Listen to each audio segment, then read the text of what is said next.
All right, Miss Aurorah is back. Happy Tuesday, happy Tuesday, happy Tuesday. In this video, we are going to get into the correct way to complete this trust application for Fidelity Bank. For those of you who have been emailing, and I thank you for emailing, please continue to do so at info@aurorahdayconsulting.com. You're saying that you have the fiduciary duty to now enhance the finances of this trust, and you want to go with Fidelity as your brokerage. Okay, so in this video, we're going to get into the correct way to complete the application for an irrevocable trust. Okay, remember that I tell all of the secured entrepreneurs that the irrevocable trust is the trust that comes with all of the tax advantages. Do you all know I had this lady one time say, "So are you telling me not to pay taxes?" Hey, don't get it started. Okay, don't you start that mess. If you go up in Caesar's house and you start messing around with Caesar, well, you might have to pay Caesar. Okay, you might have to pay his little fees, fines, and whatever the heaven else he got set up for you if you're going over there playing his game. All right. So in this video, this is not going to be for a grantor revocable trust, okay, that has no real tax advantages. Okay, this is for the irrevocable trust. All right, so I want to make that clear, because you know what we do here in the Secured Entrepreneur Movement. We specialize in creating wealth, multiplying wealth, and most importantly, protecting wealth. Okay, so now that we've got that out the way, Millionaire Secret Strategies link is below. If you have not already viewed that video and got onto Miss Aurorah's calendar, I don't know what you're waiting for. If you have not, press the like button on this video, because you should be liking all of Miss Aurorah's videos. Okay, subscribe to the channel, please do so now. Okay, and so for those of you who do not know who I am Miss Aurorah Dey, and this is the Secured Entrepreneur Movement.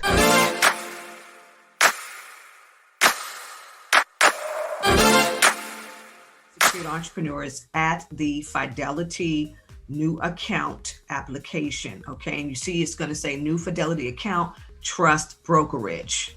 All right, use this application to open a Fidelity account for a trust. All right, so I want to come over here to answer one of the first questions that some of you emailed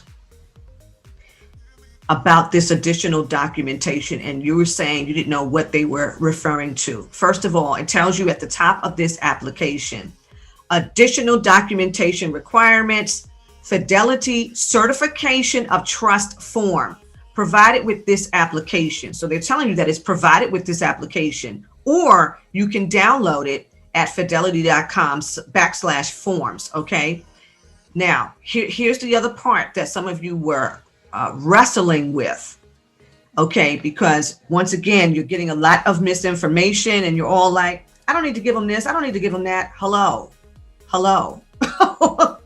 says, or if your account is in the name of a foreign trust, or if you prefer not to complete the Fidelity certification of trust form. So they're telling you, if you don't want to complete their form, this is what you have to do. You will need to certify your trust by providing a copy of the pages of the trust document.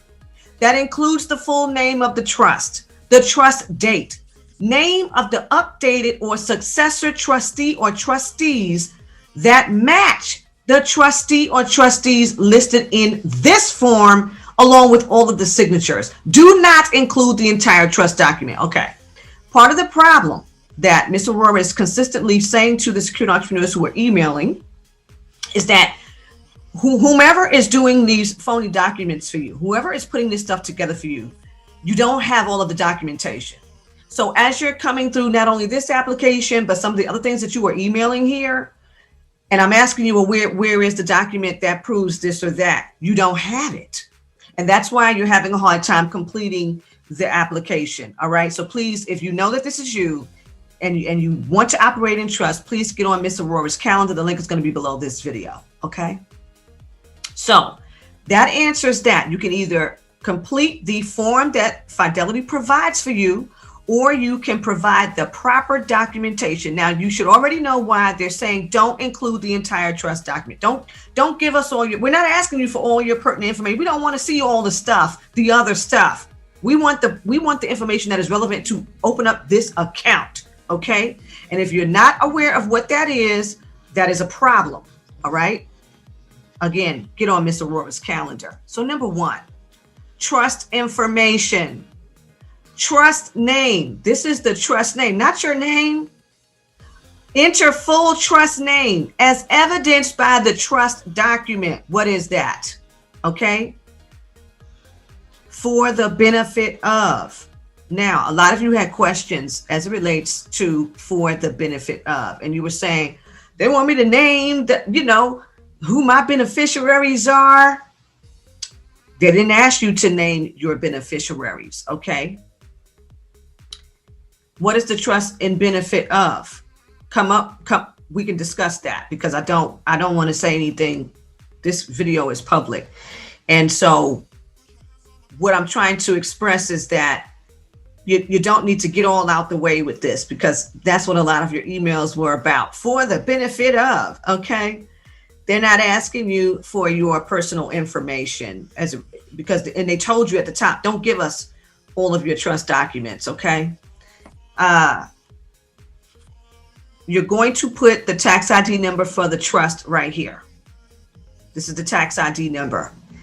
A lot of you were getting a little confused because it says trust social security. All right. Bear in mind that there's a lot of people who do grantor trust. They do these living trusts and they put it in their name. It's not wise at all. It's ridiculous. There are no tax benefits to that, but some people do it and they're using their own social security number. If that is not you, then you're not going to put your social security number. You're going to put your trust tax ID number. Okay. And you can check the box, TIN. All right. And then the date trust. That's going to be on your trust documents. Okay. The trust address. This is the legal address used for tax reporting. What address did you put up there? What address did you put up there on your trust documents? Did you use a commercial address? I hope you do. Okay. Some of you are putting your home address. I don't understand that. That is not the trust address for the most part. You're going to put the legal address that you used maybe when you apply for the EIN number for the trust. What address did you use? Okay. The mailing address. And they're telling you that, hey, listen, this could be a PO box. It could be a drop box or, a commercial location. All right. That is for the mailing. If you do not receive your mail at wherever you have for legal tax reporting purposes, okay, then you're going to put this address. And let me clarify this before the emails come. This is a legal address used for tax reporting. For those of you who do not know, the irrevocable trust is going to pay tax on any income that it earned throughout the year if the trustee does not give the earned income to the beneficiary or beneficiaries. Remember that the tax burden falls on the beneficiary, not the trust, unless the trust decides to keep that money.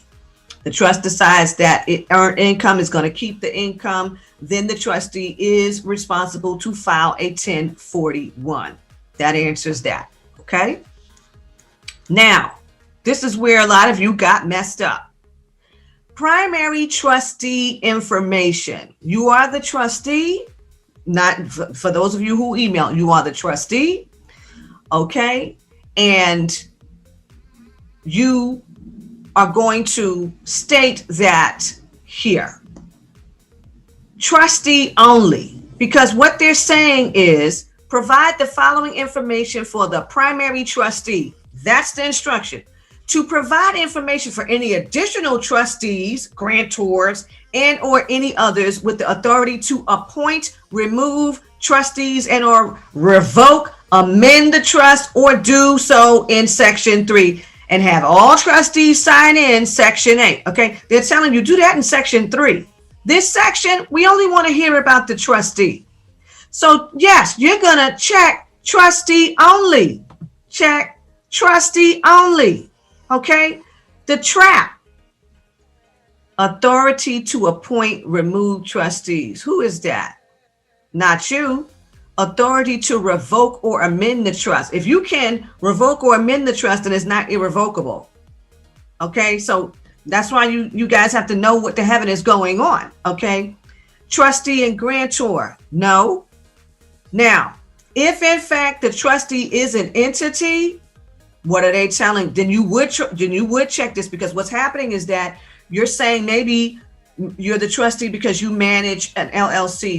You manage a corporation, you know what I'm saying? And that legal entity is playing the role of the trustee. So what does it tell you to do? If the trustee is an entity, check the box. Enter full entity name as evidenced by the relevant formation document. So you can't just check that box and then you don't have the documentation for your limited liability company or the corporation who's claiming to be the entity that is acting as the trustee here. Okay, so now enter full first and last name as evidenced by a government issued unexpired document. And that's going to include a driver's license, a passport, or a permanent resident card. Okay, check this out. They're telling you this on the application. So don't start that whole, why are they asking me for my identification? Why are they asking me for a photo ID? They just told you here. We need as evidenced by a government issued unexpired. Stop playing these games. If you are the trustee, you're going to put your first name, if you got a middle legal name, if you use it, your last name. Again, they're asking for the entity name. That now the entity name has to do with the trustee being an entity. So don't get tripped up there. Okay. Your date of birth, your email address. Okay. If there's an entity, you're going to put the entity's tax ID number. Okay. If it's an individual, yes, you're going to put your social security number. You want to know why? Because they want to make sure that you're not a money launderer. You don't owe the bank, any other bank, any money. You haven't written a bad check. Okay. Come on. You already know that this is the procedure, right? Your telephone number. Okay. Your residential address. Yeah. You're the trustee. They want to know about you. Okay. Yes, they do. This is the legal address used for tax report. Once again, if this is a tax paying scenario, so don't get tripped up. All right. Your residential address here. Okay. What is your mailing address? If it's the same as the residential address, you can click the box. I wouldn't go there. Okay. I would have my mailing address wherever that mail goes. Okay. It may not come to my residential address, but here's the glitch. The residential address, okay, might be on your identification. So I would have that match if possible. If you give them identification like your driver's license that has your residential address on it, I would make sure that matches, okay? Because you don't need the hassle. All right, citizenship. Are you a US citizen? Great. If not, start filling out this information. Okay. Now, here's the other thing that you all were saying, the income source. Okay. It's either you're employed. If you are, they're asking you to tell them who your employer is. You may not want to do that. Okay. If you're self-employed, you can check the self-employed box. Why? This whole thing here says they want your employer. They want your employer. That's if you check employed. All right. So self-employed, if you want to check that, okay. If you're retired or you're not employed, they're just asking, what's your source of income? You know why? Where's this money coming from that's about to be sitting up over here? Okay. This is a financial institution. They have to ask these questions. Okay. Now, Do you have any associations? Please read this before you start emailing Miss Aurorah. Read it carefully. Here we go.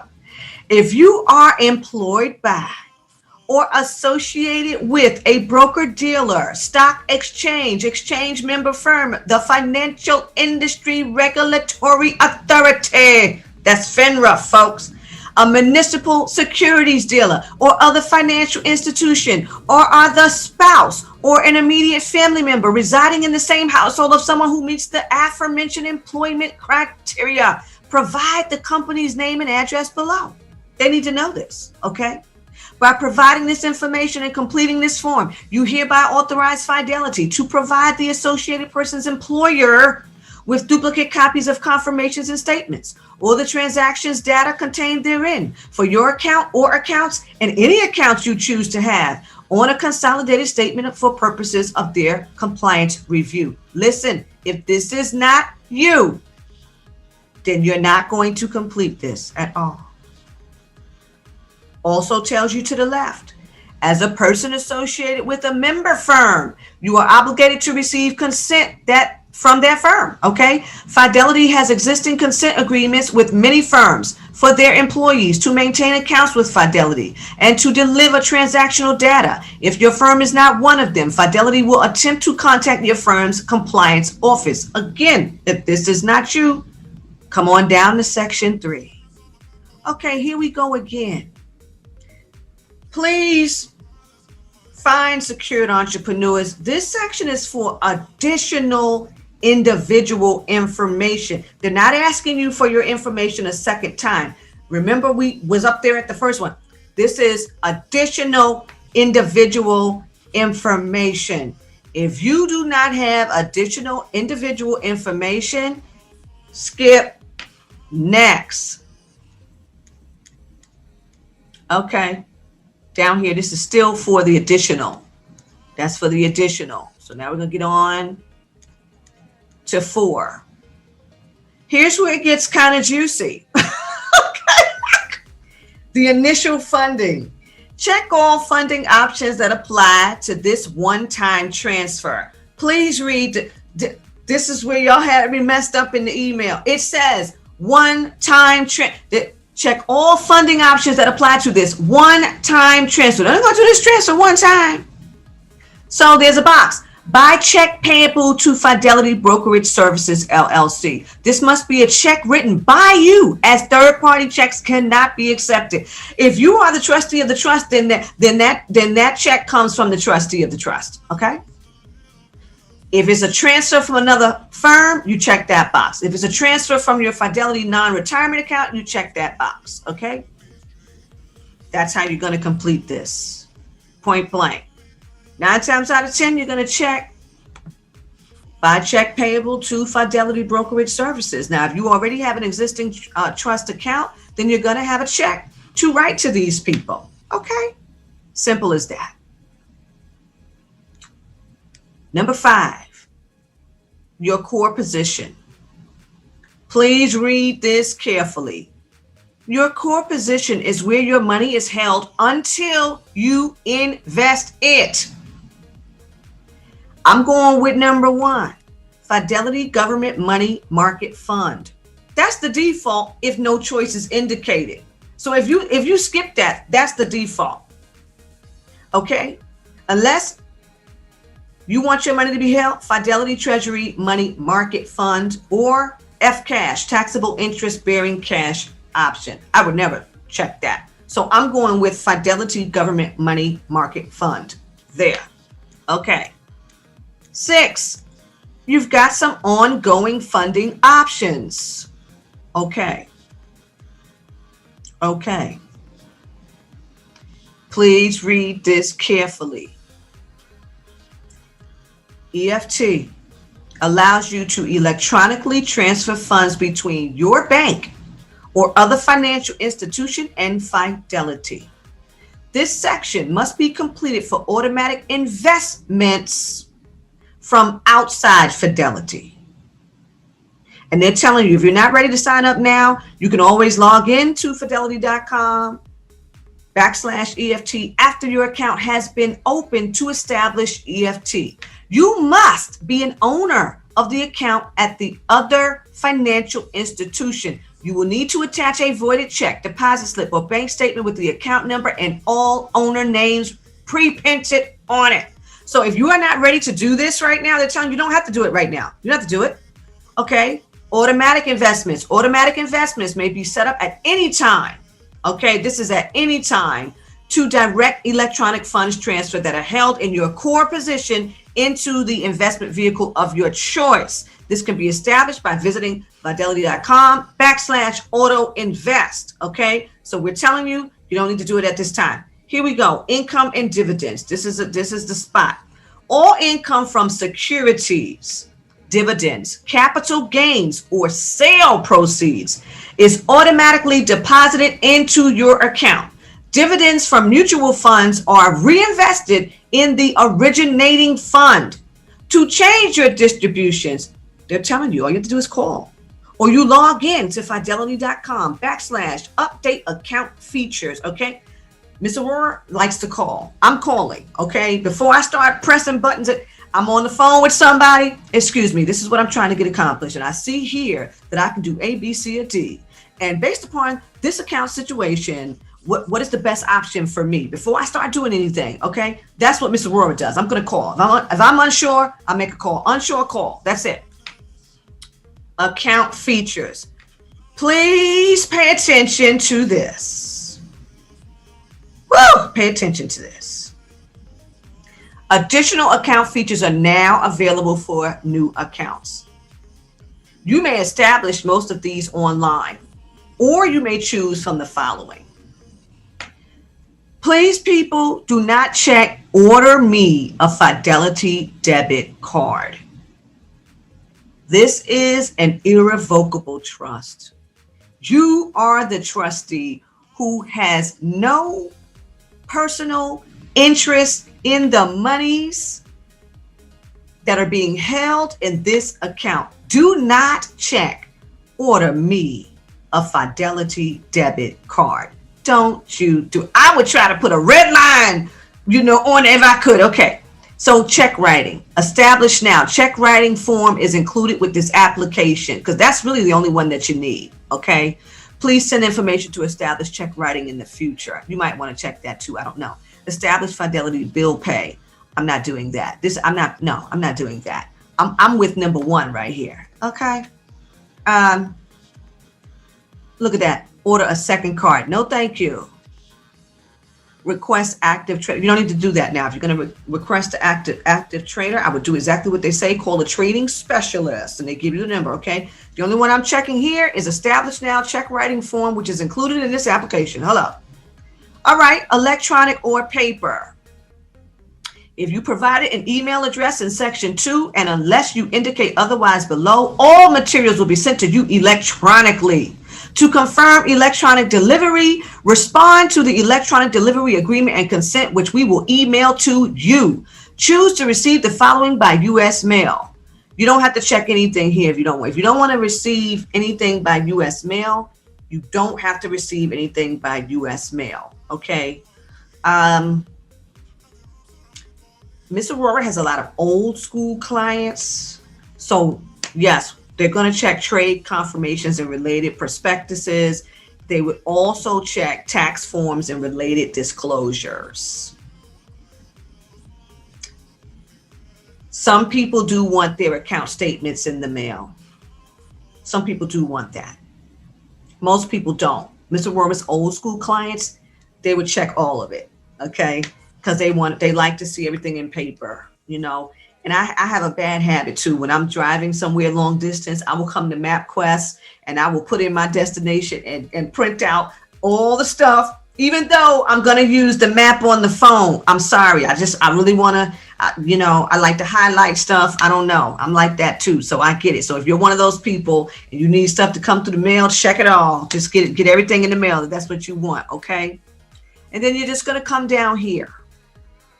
And you're going to have your signature. So it would be your printed name, your signature, and today's date. Okay. Again, if you've got additional people, then of course they would provide their signatures as well. Okay. I would definitely read the terms and the conditions for this account. And everyone who works with Miss Aurorah knows I will read everything, nook and cranny, make a phone call. Can you please explain this? And unfortunately, I have found that a lot of, customer service representatives, they haven't read this. They don't even know. I get placed on hold several times, okay? I cannot stress enough that we always need to know more than these individuals who have a job, okay? They have a job and they help us over the phone. It doesn't mean they are privy to the information that you actually need, or they are privy to the knowledge that is needed to do what it is that you're trying to do here. Okay. So please, just bear that in mind, which is why I'm saying I would read all of this and I would start researching anything and everything that I do not understand. And then, yes, that's when you start making the phone call to start asking the representatives some questions. Okay. And that is the end of this application. You all know here in the Secured Entrepreneur Movement, we are long-termers. We're in it for the long game, okay? We're not interested in, we're going to do this get quick rich situation. I'm going to invest today and be worried about it tomorrow. And then by Friday, I'm calling the people up talking about I want all my money back because I don't see anything. Like that's just, we don't do that here. Don't even get Miss Aurorah started because I'm about to start rhyming. I'm about to start some naughty by nature stuff. All right, there you have it. That is the correct way to complete this application. Please, secured entrepreneurs, be very, very mindful as to what it is that you are doing. And you know that you can find Miss Aurorah at AurorahDayConsulting.com. And until next time, ta-ta.